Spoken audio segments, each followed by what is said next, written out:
Friends, मैं Deepika study channel में आप सभी का स्वागत है। मैं लेके आई हूँ साइकोलॉजी जीके। तो आइए स्टार्ट करते हैं। हर रोज की तरह मैं आपसे क्वेश्चन करूंगी और आप लोग उसका आंसर दीजिएगा। तो ठीक है, और आप लोग पूरी वीडियोस देखिएगा, बीच में छोड़ के मत जाइएगा। और मैं ज़्यादा टाइम भी नहीं लेती हूँ।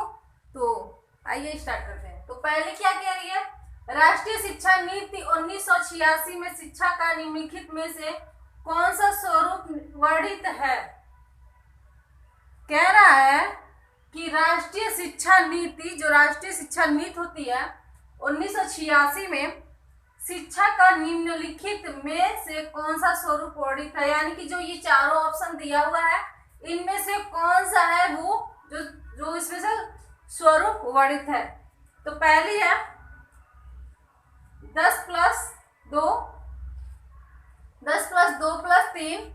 तीसरा है 10+3+2। चौथा है 10+1+4। तो इसमें से क्या होना चाहिए।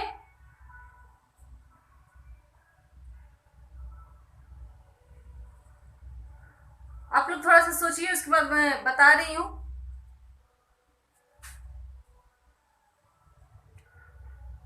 तो आइए बताते हैं। तो इस समय का जो ये राष्ट्रीय शिक्षा नीति जो नियम लागू हुई है, वो कौन सी है आप लोग का, ये 10+2+3 है। ठीक है, ये 10+2+3 है।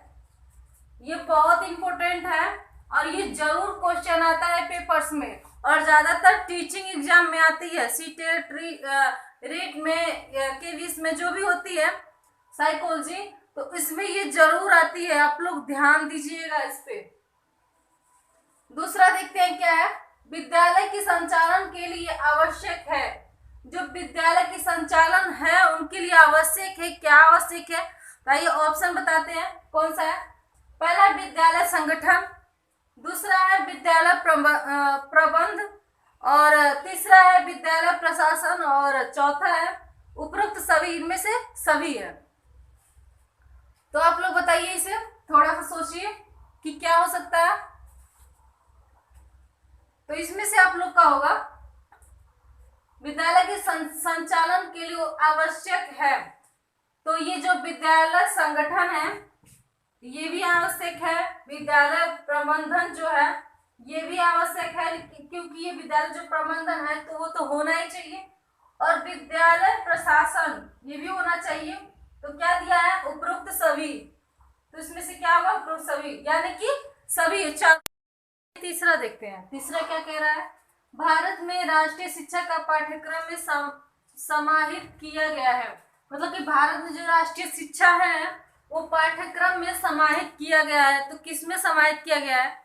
पहला कह रहा है स्वतंत्रता आंदोलन का इतिहास, दूसरा कह रहा है संवैधानिक दायित्व, और तीसरा कह रहा है पर्यावरण संरक्षण, और चौथा कह रही है उपरोक्त सभी।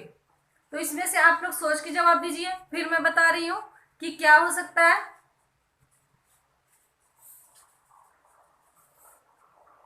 पर्यावरण संरक्षण और स्वतंत्रता आंदोलन का इतिहास, संवैधानिक दायित्व, उपरोक्त सभी। तो आप लोग इसमें से बताइए, फिर बता रही हूँ। और ये हर एग्जाम में, टीचिंग एग्जाम में, मतलब अदरवाइज भी जो एग्जाम होते हैं उसमें भी आ सकती है क्वेश्चन, लेकिन टीचिंग में ये आती ही आती है क्वेश्चन। और जितना मैं पढ़ाती हूँ वो सब के सब इम्पोर्टेंट है। तो देखिए ये है पहला। तो भारत में राष्ट्रीय शिक्षा पाठ्यक्रम में समाहित किया गया है स्वतंत्रता आंदोलन का इतिहास, ये भी है, संवैधानिक दायित्व ये भी है, पर्यावरण संरक्षण ये भी है। तो क्या होगा, उपरोक्त सभी। उपरोक्त सभी। अब चौथा क्या कह रही है, 3 से 5 आयु, मतलब 3 से लेकर 5 आयु के वर्ग के बच्चों को शिक्षा प्रदान की जाती है। तो औपचारिक, दूसरा निरौपचारिक, तीसरा है अनौपचारिक, और चौथा है तीनों। तो कौन सा होगा, जो 3 से लेकर 5 वर्ष आयु जो होते हैं वर्ग के बच्चों को शिक्षा प्रदान की जाती है। तो किस प्रकार की शिक्षा प्रदान की जाती है, औपचारिक, निरौपचारिक, तीसरा है अनौपचारिक और चौथा है तीनों। तो इसका होगा आप लोग का दूसरा कौन सा, निरौपचारिक। तो पांचवा क्या कह रहा है, विद्यालय नियम संहिता का प्राथमिक उद्देश्य है। जो विद्यालय नियम संहिता का प्राथमिक उद्देश्य होता है वो क्या है, छात्रों को विद्यालय संबंधित जानकारी देना, दूसरा नवीन विद्यालय में समायोजन की क्षमता विकसित करना, तीसरा है अपराधी बालकों को उचित दंड प्रदान करना, और चौथा है छात्रों को स्कूलिंग परंपरा ज्ञान देना। तो ये जो पांचवा है क्वेश्चन, इसका आप लोग ढूंढ के जवाब दीजिएगा। ये मैं आप लोग के लिए मैं छोड़ रही हूँ कि इसमें से क्या चीज होगा, ठीक है। तो ये आप लोग दीजिएगा, ये पांचवा का। छठवां ये देखते हैं, छठवां क्या कह रहा है, भाषा को उपयुक्त तरीके से परिभाषित किया जा सकता है। जो भाषा है उसको उपयुक्त तरीके से परिभाषित किया जा सकता है। तो पहली ऑप्शन है जैविक विकास का परिणाम है, दूसरा है उत्तम समस्या समाधान की दिशा में एक कदम है, सॉरी। और तीसरा है अनुभव को प्रकट करने का माध्यम है, जो अनुभव होते हैं उनको प्रकट करने का माध्यम है। और चौथा कह रहा है आत्म उन्नति का माध्यम है। तो इसका आप लोग बताइए क्या होगा, फिर मैं बता रही हूँ। थोड़ी सी मैं टाइम दे रही हूँ, कुछ सेकंड की।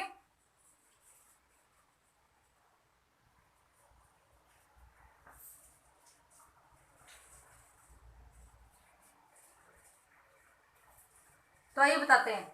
तो इसका कहने का मतलब है कि भाषा को उपयुक्त तरीके से परिभाषित किया जा सकता है। जो भाषा होती है कहीं का भी हो, चाहे यहाँ का चाहे कहीं का भी हो, तो वहाँ की जो भाषा उसे उपयुक्त तरीके से यानी कि अच्छी तरीके से ढंग से उसे परिभाषित किया जा सकता है। तो जैविक विकास का परिणाम है, जो जैविक विकास होती है उसकी परिणाम है उत्तम समस्या समाधान की दिशा में एक कदम है। तीसरा कह रहा है अनुभव को प्रकट करने का माध्यम है, आत्म उन्नति का माध्यम है। तो इसकी होगी आंसर तीसरा। अब क्यों होगी तीसरा, आइए बताते हैं।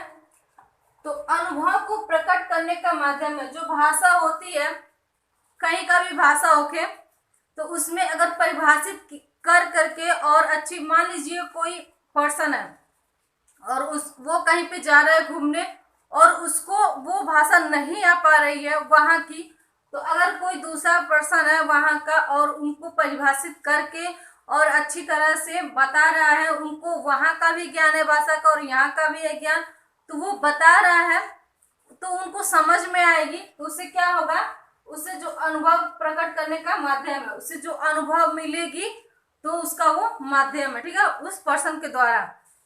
तो छठवां क्वेश्चन हो गई। तो आइए सातवां क्वेश्चन क्या कह रहा है, सातवां कह रहा है कि कक्षा नियंत्रण की सबसे महत्वपूर्ण विधि है। जो कक्षा नियंत्रण होती है उनकी क्या सबसे महत्वपूर्ण विधि होती है। तो ऑप्शन है प्रजातांत्रिक उपागम, दूसरा है प्रभुत्ववादी उपागम, और तीसरा है छात्रों के दुर्व्यवहार को कम करने के उपाय। जो छात्रों के दुर्व्यवहार होते हैं उनको कम करने के उपाय। और चौथा कह रहा है निष्पक्ष रूप से विद्यालय नियमों के अनुपालन की बाध्यता। निष्पक्ष रूप से विद्यालय नियमों के अनुपालन की बाध्यता। तो आप लोग थोड़ा सोचिए, फिर बता रही हूँ क्या होगा।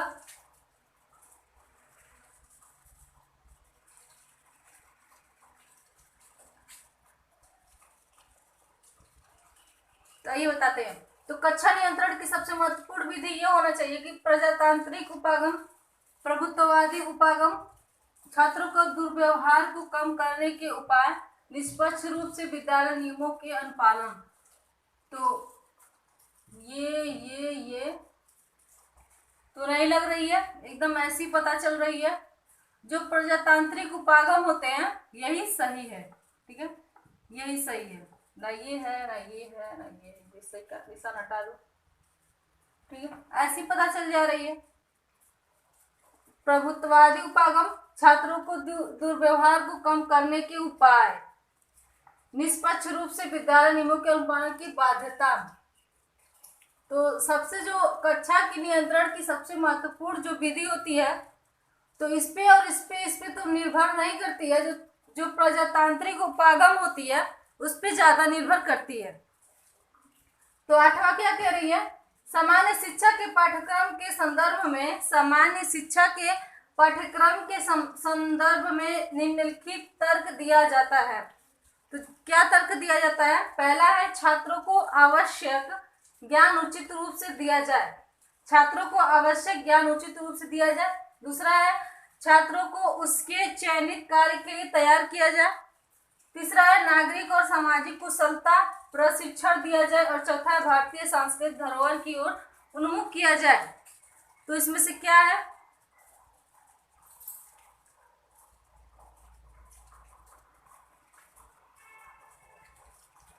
तो इसमें से ये है कि छात्रों को आवश्यक ज्ञान को उचित से छात्रों को आवश्यक ज्ञान उचित रूप से दिया जाए,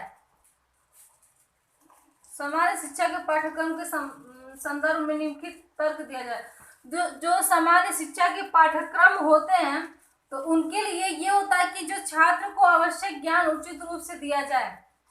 तो ये हो सकता है लेकिन उतना नहीं है, ठीक है। छात्रों को उसके चयनित कार्य के लिए तैयार किया जाए, छात्रों को जो छात्र की जो चयनित कार्य होते हैं, मतलब कि जो छात्र चूज किए होते हैं, जो उनका चॉइस होता है, तो उनके लिए उस कार्य के लिए उनको तैयार किया जाए। और तीसरा कह रहा है नागरिक और सामाजिक कुशलता प्रशिक्षण किया जाए। चौथा कह रहा है कि भारतीय सांस्कृतिक धरोहर की ओर उन्मुख किया जाए। तो इसका ऑप्शन यही होगा, चौथा होगा, क्योंकि